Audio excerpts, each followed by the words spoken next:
নমস্কার সকলকে, শিক্ষাবিধি চ্যানেলে সকলকে স্বাগত।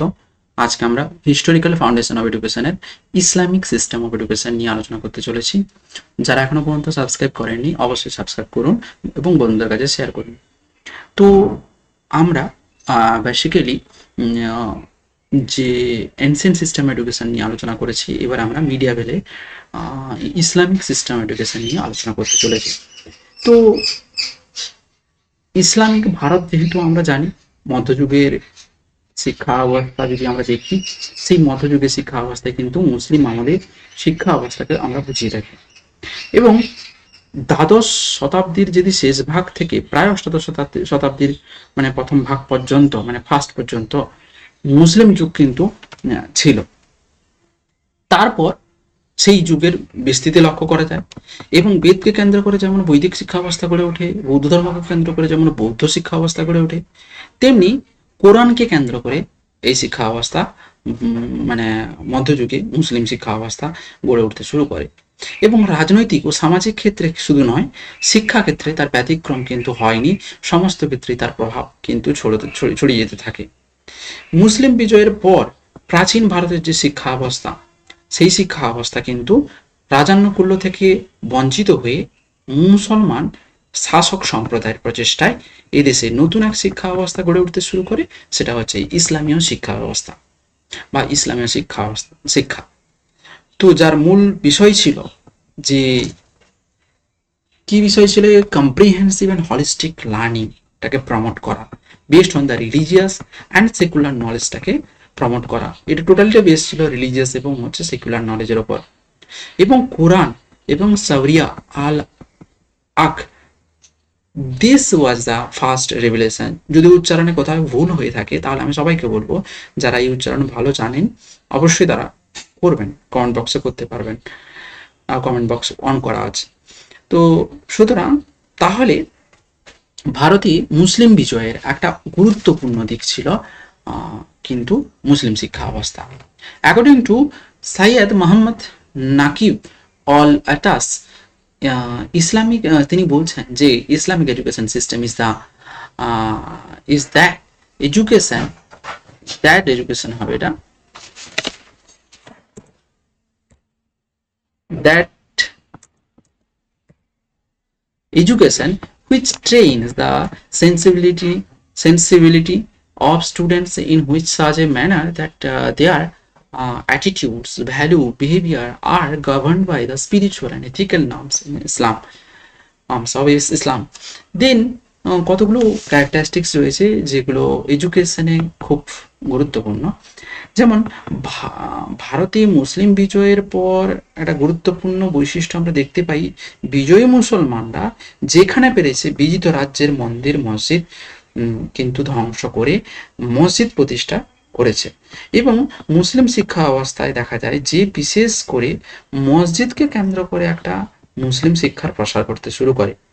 সেই মুসলিম শিক্ষার বৈশিষ্ট্যগুলি যদি আমরা আলোচনা করি আরো বিশদভাবে জানতে পারবো। তাহলে এইমস অফ এডুকেশন, শিক্ষার লক্ষ্য কি ছিল? হযরত মুহাম্মদের আবির্ভাবের পূর্বে কিন্তু আরব দেশে সামাজিক জীবন কোনো স্থিতিশীলতা ছিল না। তারা গৃহহীন যাযাবরের মতো ঘুরে বেড়াতো, পরস্পরের মধ্যে কলহ মারামারি কিন্তু লেগেই থাকতো, পুরুষরা বহু বিবাহ করত এবং নিজ নিজ দেবতার প্রাধান্য দিতে গিয়ে বিবাদ কিন্তু তারা কন্টিনিউয়াসলি লেগে থাকতো তাদের মধ্যে। আর এরূপ পরিস্থিতিতে হযরত মুহাম্মদ ঠিক করলেন, শিক্ষার লক্ষ্য স্থির করলেন। হযরত মুহাম্মদ বললেন যে শিক্ষার কতগুলো লক্ষ্য হওয়া যায়, না হলে প্রত্যেকের মধ্যে মারামারি কাটা হানা এগুলো কিন্তু লাগতেই থাকবে। তাই সামাজিক স্থিতিশীলতা ও সামাজিক ঐক্য প্রতিষ্ঠা ও শান্তি স্থাপনের জন্য শিক্ষার কি লক্ষ্য ছিল? প্রথমত শিক্ষার পরবর্তী লক্ষ্য ছিল নৈতিক জীবনযাপন, অর্থাৎ নৈতিক মোরাল ডেভেলপমেন্ট ছিল শিক্ষার বা এডুকেশনের মূল লক্ষ্য। এবং তার সাথে সাথে নিয়ম শৃঙ্খলার উপর বেশি গুরুত্ব দেওয়া হতো, অর্থাৎ ডিসিপ্লিনড লাইফ কে বেশি গুরুত্ব দেওয়া হতো। শিক্ষার লক্ষ্য ছিল যে অন্ধ কুসংস্কার থেকে মুক্ত হয়ে আলোকের পথে উত্তরণ। যে অন্ধ কুসংস্কার মিনস বিভিন্ন ধরনের, যেমন হচ্ছে পর্দা প্রথা থেকে শুরু করে মেয়েদেরকে শিক্ষায় অংশগ্রহণ করতে পারতো না, এই সমস্ত জিনিসগুলোর উপর বেশি গুরুত্ব দেওয়া হতো। অর্থাৎ আলোকের পথে উত্তরণের ক্ষেত্রে এই সমস্ত জিনিসগুলোকে বর্জন করা। শিক্ষার মূল লক্ষ্য ছিল পীর পয়গম্বরদের বাণী এবং তার নীতিগুলোকে এবং তাদের কাজগুলোকে অনুধারণ করা, অনুসরণ করা এবং কোরআনের নির্দেশ অক্ষরে অক্ষরে পালন করা ছিল মুসলিম শিক্ষা ব্যবস্থার মূল কাজ। এডুকেশনাল ইনস্টিটিউট কি ছিল আমরা জেনে নেব। তাহলে ব্যাপারটা বোঝা গেল যে একটা ব্যালেন্স পার্সোনালিটি থেকে শুরু করে একটা ইন্ডিভিজুয়াল মানে প্রিপেয়ার ইন্ডিভিজুয়াল তৈরি করা, promote oneness of the god এবং ইন্টিগ্রেট আই অ্যাম নলেজ। আই অ্যাম মিনস হচ্ছে ইম মানে নলেজ, আমল means practice. So source of the knowledge যদি দেখি আমরা যে কোরআন এবং হাদি, আকল যেটা ইন্টালেক্ট, হিজ এম্পেরিক্যাল অবজারভেশন। এবং এডুকেশনাল ইনস্টিটিউটের বলার আগে আমি বলবো কারিকুলামটা আগে জেনে নিই। কারিকুলাম হচ্ছে যে রিলিজিয়াস সায়েন্সের উপর বেস করতো, অর্থাৎ মক্তবে পাঠ্যক্রম কিন্তু লিখন পঠন, কোরআনের বয়ানকে মুখস্থ করা বা ওয়ায়াতকে মুখস্থ করা ছিল অন্যতম কাজ। কিছু কিছু মানে প্রচলিত কিছু কিছু গণিত শিক্ষাও দেওয়া হতো এবং দরবেশ পীর পয়গম্বরদের বাণী, জীবনী, ফার্সি কাব্যগাথা এবং কিছু কিছু কাব্যাংশ, নামাজ পাঠ, ধর্মীয় আচার ছিল মুসলমানদের ন্যূনতম শিক্ষা। মাদ্রাসার বিষয় এক ছিল না, ভিন্ন ভিন্ন ছিল। তাদের মাদ্রাসায় শিক্ষার্থীর বিভিন্ন পাঠ্য বিষয় নির্বাচন করে নিতে পারত। মুঘল যুগে মাদ্রাসার আমরা দেখতে পাই অর্থশাস্ত্র, সাহিত্য, আইন, ব্যাকরণ, অলঙ্কার, চিকিৎসা, তর্কবিদ্যা প্রভৃতি নিয়ে আলোচনা করতে দেখতে পাই বা শুনতে পাই, জানতে পারি। গণিত, জ্যামিতি, কৃষি, অর্থনীতি, ইতিহাস এগুলোও কিন্তু বিষয় ছিল। বোঝা গেল। তারপরে রিলিজিয়াস, তারপরে হচ্ছে চলে এলাম worldly science, medicine, mathematics, astrology. Institution কি ছিল? মক্তব মাদ্রাসা দুটি ছিল ইনস্টিটিউশন এবং তার সাথে মানে মক্তব, মাদ্রাসা, মস্কো। তাহলে মক্তব ছিল ইসলামী শিক্ষার একটা প্রাথমিক বিদ্যালয়, যেখানে মানে বাদশাহ আকবরের হচ্ছে সময় মক্তব গুলো পাঠশালার মতো জনপ্রিয় ছিল। পরে সেগুলো অনেক হিন্দু ছেলে মেয়েও কিন্তু মক্তবে আসতো তখন সেই সময় ভর্তি হতো এবং একজন মৌলবীর অধীনে মক্তবগুলো পরিচালিত হতো। বাদশাহ জাহাঙ্গীরের সময় মানে মক্তবের সংখ্যা কিন্তু বৃদ্ধি পায়। প্রত্যেকটি গ্রামে একটি করে মক্তব স্থাপিত হয় এবং মুসলিম জনসাধারণের কাছে যা হচ্ছে গিয়ে গণশিক্ষার মাধ্যম হয়ে দাঁড়ায়। মাদ্রাসা নিয়ে কি বলা হয়? উচ্চশিক্ষার প্রতিষ্ঠান ছিল মাদ্রাসা, যেখানে মাদ্রাসাগুলো মসজিদের সঙ্গে যুক্ত ছিল। মাদ্রাসা ছিল কলেজের হচ্ছে সমপর্যায়ে বা কলেজে প্রত্যেক বড় শহরেই একটির বেশি মাদ্রাসা প্রতিষ্ঠিত ছিল। এবং আমরা দেখতে পাই দিল্লি থেকে শুরু করে, ফতেপুর থেকে শুরু করে, সিয়ালকোট থেকে শুরু করে, লাহোর থেকে শুরু করে, এলাহাবাদ থেকে শুরু করে, গোয়ালিয়র থেকে শুরু করে, থানেশ্বর থেকে শুরু করে প্রভৃতি জায়গায় স্থান কিন্তু সেই ইসলামী শিক্ষার একটা বড় কেন্দ্র হয়ে উঠেছিল। বাংলাদেশ, গৌড়, পান্ডুয়া, মুর্শিদাবাদ প্রভৃতি স্থানে অনেক মাদ্রাসা প্রতিষ্ঠিত হয়েছিল। এগুলি বেশিরভাগই মুসলমানদের দ্বারা কিন্তু প্রতিষ্ঠিত ছিল। তো কতগুলো রিচুয়ালস পালন করা হতো, যেমন হিন্দুদের যেমন বিদ্যা আরম্ভ হতো অক্ষর স্বীকরণের মধ্য দিয়ে বা হাতে খড়ি দিয়ে, তেমনি মুসলিমদের বিভিন্ন অনুষ্ঠানের মধ্য দিয়ে কিন্তু শিক্ষাটা শুরু হতো। শিশুর বয়স যখন দেখা হতো তেমনি শিশুর বয়স যখন দেখা হতো 4 বছর 4 মাস 4 দিন হতো, অর্থাৎ 4 years 4 month and 4 days হতো। তখন কিন্তু ভালো করে বলবেন, কেউ অনেকে 8 বছর ইংলিশে লেখা থাকলে 8 বছর 8 মাস 8 দিন অনেকে ভেবে থাকে, তো আমি বলবো এটা 4 বছর 4 মাস 4 দিন। তো তখন কিন্তু রঙিন বেশ পরিয়ে কিন্তু মক্তবের শিক্ষক আখেনজির সামনে বসানো হতো এবং শিক্ষার্থীদের হচ্ছে হাতে রৌপ্য নির্মিত ফলক দেওয়া হতো এবং তার উপর কিন্তু লেখা থাকতো যে কোরআনের একটা অংশ লেখা থাকতো, যা আখেনজি পড়ে শোনাতেন এবং সেটা উচ্চারণও করতেন। আখেনজি তিনি উচ্চারণ করতেন এবং তার সঙ্গে সঙ্গে তাকে মানে যিনি যারা শিক্ষা শুরু হতো সে উচ্চারণ করতে হতো।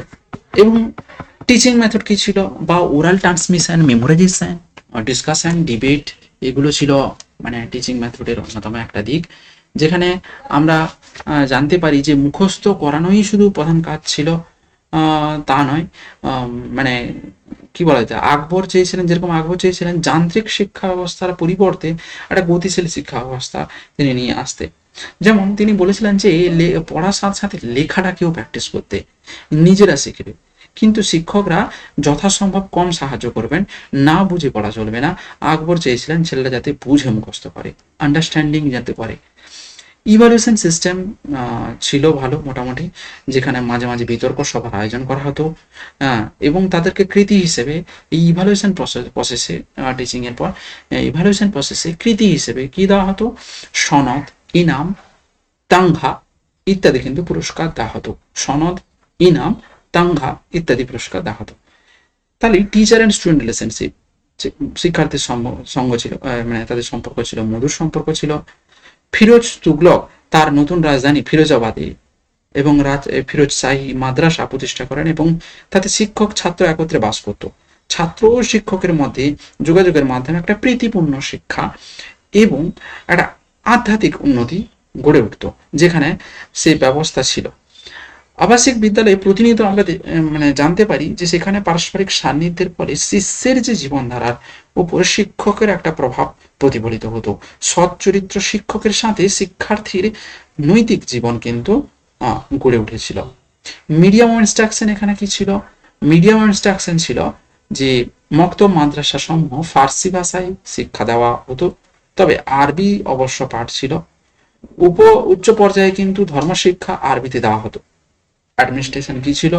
মানে শাসক শ্রেণীর অর্থানুকূল্যে কেন্দ্রগুলো পরিচালিত হতো, মুসলিম শাসক শ্রেণীর শিক্ষা ব্যবস্থা, এবং এগুলো রাজশক্তির উপরও অনেকটা নির্ভর ছিল। মুসলিম কেন্দ্রগুলো আশানুরূপ তেমন উন্নতি পায়নি, পরবর্তীকালে আমরা জানতে পেরেছি। হায়ার এডুকেশন সিস্টেমে অভিজাত বাড়ির পরিবারের মেয়েরা কিন্তু, ছেলে মেয়েরা পড়াশোনা করতে যেত। এরা কিন্তু আমরা একটা জিনিস ছিল মনিটরিয়াল সিস্টেম, এটা অনেক সময় পরীক্ষা দেয়। মনিটরিয়াল সিস্টেম কোথায় দেখতে পাই? মানে আমরা মুসলিম শিক্ষা ব্যবস্থায় জানতে পারি বা দেখতে পাই। মুসলিম শিক্ষা ব্যবস্থায় সেখানে কি হতো, যেটা মনিটরিয়াল সিস্টেম মানে কি, যেরকম বেশি জ্ঞান বা জ্ঞানপ্রাপ্ত একটা শিক্ষার্থীকে দিয়ে অন্যান্য শিক্ষার্থীদের পড়ানো বা তাদেরকে বোঝানো। ওমেন এডুকেশন মুসলমান আমলে একটা জিনিস কি ছিল, নারী শিক্ষার বিশেষ কোনো উন্নতি হয়নি, কারণ প্রাথমিক শিক্ষা কিছু ব্যবস্থা থাকলেও প্রয়োজনের তুলনায় অতি সামান্য রাজ পরিবার বা সম্ভ্রান্ত পরিবারে কিন্তু মহিলাদের বিদ্যার সমাদর ছিল বলে জানা যায়। রাজ পরিবারের মহিলারা অনেক সময় রাজনীতিতে শিক্ষা লাভ করত, যেমন সুলতানা রাজিয়া আমরা দেখেছি, জেনেছি, এবং রাজকর্মে যথেষ্ট কৃতিত্বের পরিচয় পাই। এবং জাহাঙ্গীরের শাসন ব্যবস্থা ছিল নূরজাহানের উপর নির্ভরশীল ছিল।